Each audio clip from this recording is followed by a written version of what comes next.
Napadilat ng mga mata ni Nati na makitang wala namang nakahiga doon na inaasahan niyang bulto ng katawan ni Gaston. Lasing man siya nang nagdaang gabi, ay alam niyang naganap sa kanilang pagitan ni Gaston. Hindi niya lang basta guni-guni ang bagay na yon. Sinuri niyang kanyang katawan na natagpuan niyang may suot na saplot. Yun nga lang ay hindi na yon ang damit na huli niyang natatandaang suot niya bago sila umakyat ng silid. Malamang ay binihisan siya ni Gaston. Ganon kayang lalaki. Imposibleng basta na lang siyang iiwan itong hubad. Sinuri niya rin ang sahig at wala doong kalat na alam niyang basta na lang nilang inihagis ang kanilang mga hinubad dito. Hindi yun panaginip lang. Sigurado ako. Tura niya pang hinawakan ng parte sa pagitan ng kanyang mga hita at maramdaman ng pananakit noon na para bang binugbog siya. Sumilay ng kakaibang ngiti sa kanyang labi. Sabi ko ni, may nangyari sa aming dalawa. Imposible namang sumakit ito kung panaginip lang ang mga nangyari, hindi ba? Bumukas ang pintuan at niluwano ng bulto ni Gaston karagang anak nilang si Brixton, na magulo pang buhok at talatang kakagising lang din. Napaawang ng bibig ni Nati na walang maapuhap ng mga salitang dapat na sabihin. Good morning, Mommy! Malatang boses na bati sa kanya ni Brixton na tinakbo ng kama at kagad na sumampa. Nangungunyapit pa ito sa kanyang leeg na pilit kinukuha ang atensyon niya. Hinalikan ng pisngi niya. Mommy? Napangiwi na si Nati ng padamba nitong kumandong sa kanyang mga hita at nagpatuloy pa rin sa pagkuha ng atensyon niya na sa mga sandaling yun ay nakatuon pa rin sa dating gobernador. Isinara naman ni Gaston ang pintuan na silid. Wala pa ring imik na humakbang na palapit sa kanilang mag-ina habang ang kanyang isang kamay ay nasa likod niya na parang meron doong tinatago na dapat hindi niya makita. Hindi inalis ni Nati ang mga mata sa lalaki. Merry Christmas, Natalia. Lahat dito ng palumpon ng mga bulaklak at isang malaking box ng chocolate. Nanlaki ang butas ng ilong ni Nati na titig sa mga inaabot nito sa kanya. Hindi siya makapaniwala na bibigyan siya ni Gaston ng flowers. Kung iisipin, hindi naman na yun kailangan, ngunit aaminin niya na syempre kinilig siya. Pinadeliver ko lang. Hindi kasi ako nakapag-prepare ng gift ng maaga kasi pinutol ni Nati ang sasabihin pa ni Gaston na sa pamamagitan ng pagtanggap niya doon. Nag-abala ka pa. Okay lang naman sa akin kahit wala. Kinuha agad ni Brixton ang box ng chocolate na kaagad inilatag yun sa ibabaw ng kama na hindi na sinaway pa ni Nati. Mommy, will Brixton open it? Sure, Brixton, buksan mo na. Sagot niya sa anak na tuwang-tuwa na pasalampak na nakaupo. Pumanaog na siya ng kama. Bitbit pa rin ang bouquet ng bulaklak at tumakbang siya palapit kay Gaston. Na hindi naman inasahan ang susunod niyang gagawin. Mahigpit niya itong niyakap at biglang tumingkayad upang humalik. Thank you, Governor Barcelo. Ginantihan naman ni Gaston ng yakap si Nati na marahang hinaplos ang ulo. Pagkatapos ay yumakap na rin dito. Hindi na nila kailangan pang balikan kung ano man ang alitan nila sa nakaraan. Understandable na okay na sila ngayon. Kapwa nila pinagmamasdan ng kanilang anak na si Brixton na nagawa ng mabuksan ng box ng chocolate at makakuha na. Oops, Brixton, mamaya nakakain yan. Kailangan mo munang kumain ng almusal. Pigil dito ni Nati na kumalas ng yakap kay Gaston upang mapigilan lang ang anak na dinala na sa bibig ang may plastic pang piraso ng chocolate. Nahihikbing lumingon naman si Brixton sa kanyang ama nang mahablot na ni Nati yon sa kamay niya. Nagpapakampi. Makinig ka sa Mommy Brixton. Lapit na rin ni Gaston sa kanilang binuhat ng anak habang tinitingnan si Nati. Naibalik ang mga chocolate sa loob ng box. Masisira ang ngipin mo. Gusto mo bang kainin niya ng mga uod? Ha? Ganun na lang iling ni Brixton na nilingon ng kanyang ina. Salo-salo silang kumain ng almusal ng pagbaba ni Nati ay nasapag na ang kanilang pamilya. Panay ang sulyap nila ng makahulugan sa kanilang dalawa ni Gaston. Paano kasi panay ang lagay ng pagkain ni Gaston sa kanyang plato? Nakitang-kita ng kanyang kapamilya. Nakangisi na kaagad si Nick na para bang noon lang niya nakitang naging maalaga si Gaston sa kanyang kapatid. Hinayaan lang naman yun ng kanilang mga magulang. Samantalang si Krisa ay panay ang lingon sa asawa habang nakangiti rin.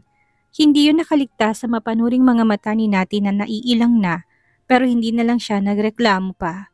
Bahala na lang sila kung anong iisipin nila. Hindi naman niya kailangan magpaliwanag dahil ang alam nila ay ayos na rin sila. So Gaston, isasama mo na bang mag-ina mo ngayong araw paakyat ng Baguio?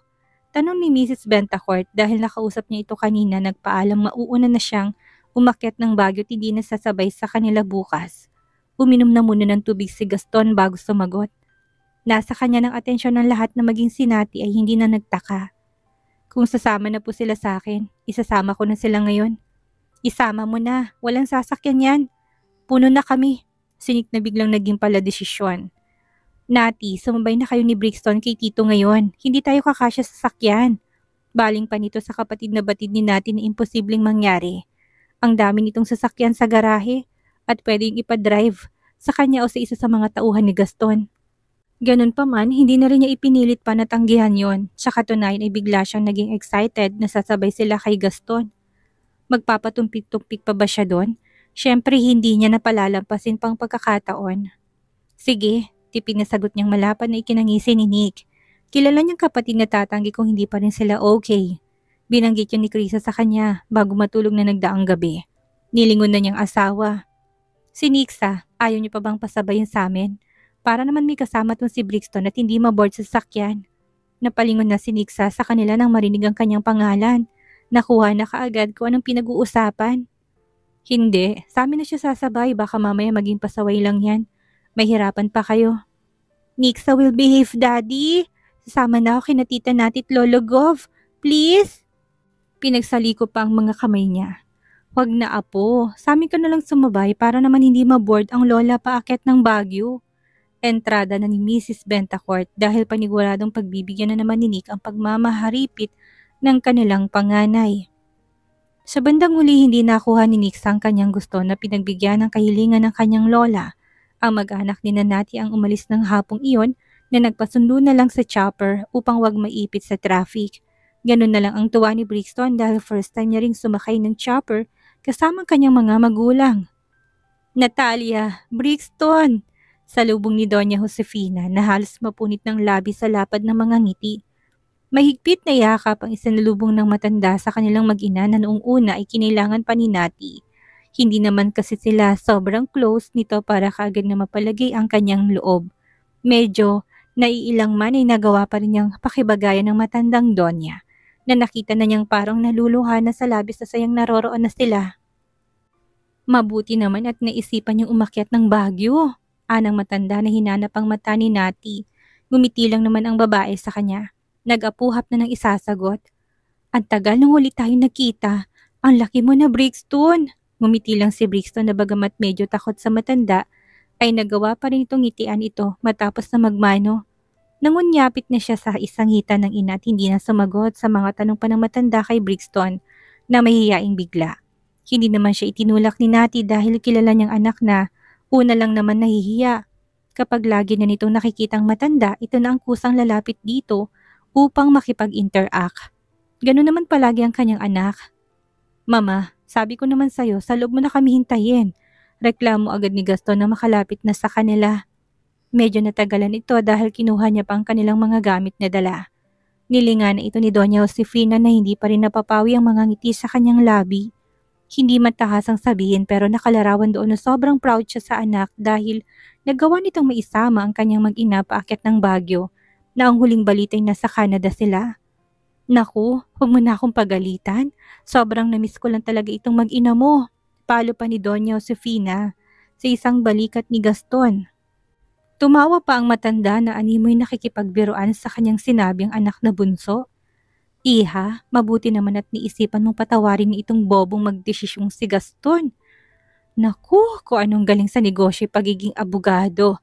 Pagdating sa mga desisyon, biglang nagiging inutil.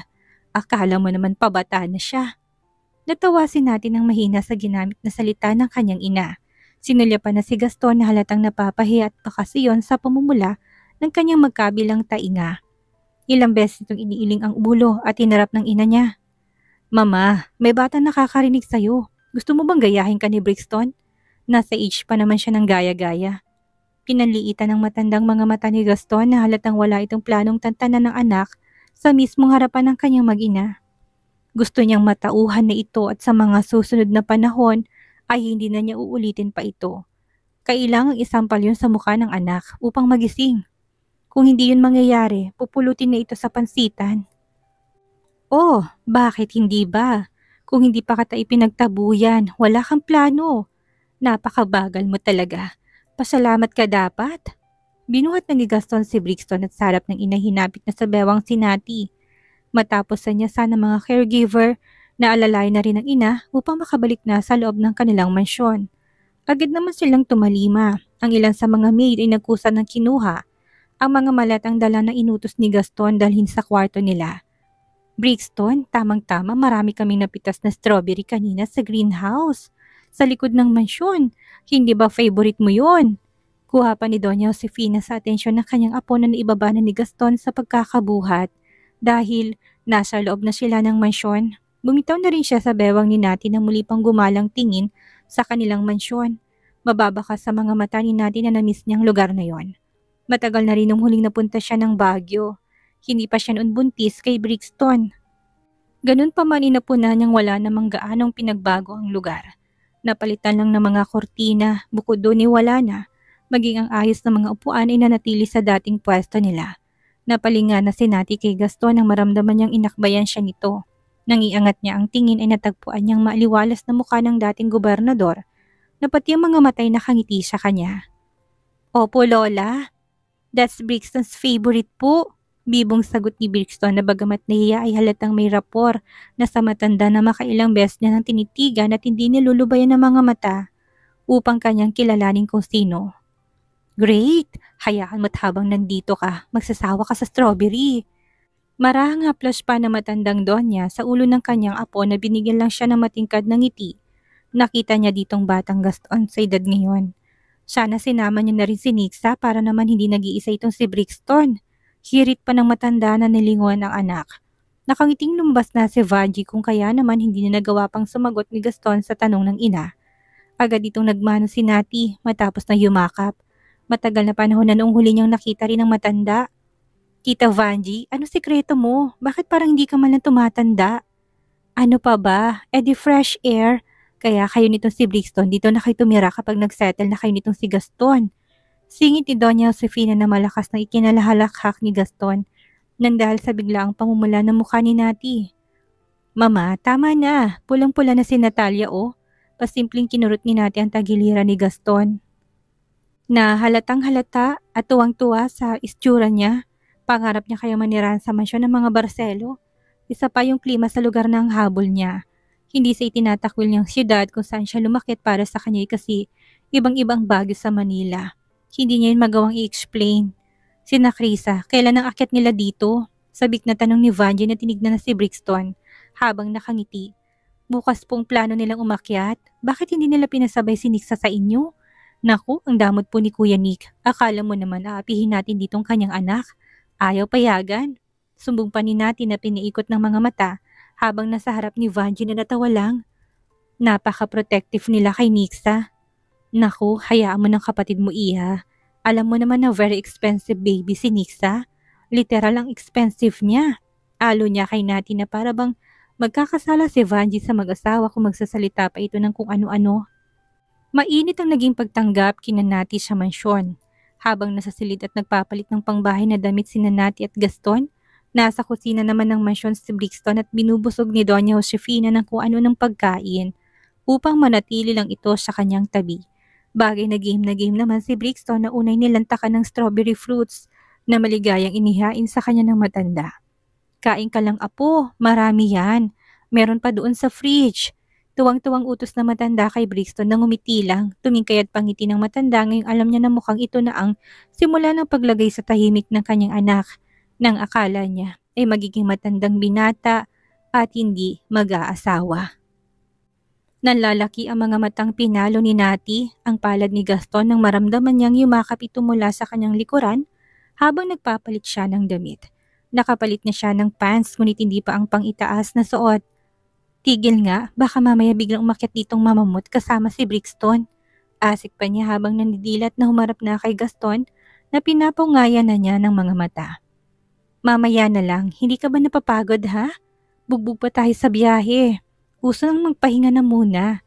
Taas pa ng isang kilay dito ni Natty na halatang natitempt din. Makahulugang ngumisi si Gaston nang maalalang nangyari sa kanila na nagdaang gabi. Ito kaya ang gutom na kulang na lang ay lamunin siya ng buo. Kung makayaya lang nitong gawin ang bagay na yon. Ano bang inaarte mo? Kagabi nga ayaw mo kong tigilan. Tapos ngayon nakabawi na ako ng lakas, ang dami mong dahilan. Ready na ako ngayon, baby, kahit ilan pa. Kung gusto mo, bukas na tayong umaga lumabas ng silit na to eh. Nagtaas at baba pa ng kilay si Gaston na mas lumapad pang ngisi sa kanya na nasisiyahan na sa suggestions niya. Sira ka ba? Anong bukas na tayo lalabas? Anong feeling mo? Nasa honeymoon tayo ngayon? Pakli ni Nati upang ipaalala kay Gaston kung anong kalagayan nila. May anak tayong dalawa na kailangang asikasuhin. Si mama nang bahala sa kanya. Hindi niya pababayaan ang apo niya. Maniwala ka sa akin. Saka maintindihin niya kung bakit tayo magkukulong. Para bigyan siya ng panibagong apo. Isa pa nandyan na naman si Tita Vanjie mo.